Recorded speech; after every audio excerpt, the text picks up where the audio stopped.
Hi friends, good afternoon. చూడండి friends, మా వారు ఎలా తింటున్నారో.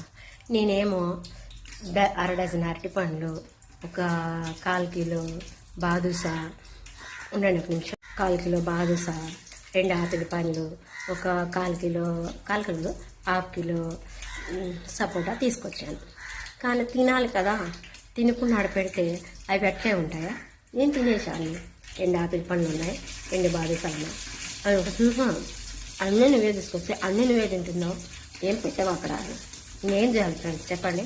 వాడిపోవడం కుళ్ళిపోవడం వేస్తుందా? చెప్పండి, మీరే చెప్పండి. అందుకనే నేనే తినేస్తున్నా. ఇప్పుడు ఇంకా 2 డేస్ ఉంటా. 2 డేస్లో కూడా తినుకుంటే అవి కూడా నేనే తినేస్తాను కదా. ఇలా కష్టపడి నేను తింటుంటే పాపం ఆయన హెల్త్ బాగా ఉండాలని. ఆయన చూడండి ఫ్రెండ్స్ ఎలా అంటారు. నేను స్వీట్ కూడా తింటున్నాను, ఆయనకి షుగర్ కూడా ఉంది రాకూడదని. అంత ప్రేమ ఉంది నా మొగుడి మీద. ఏం చేద్దాం?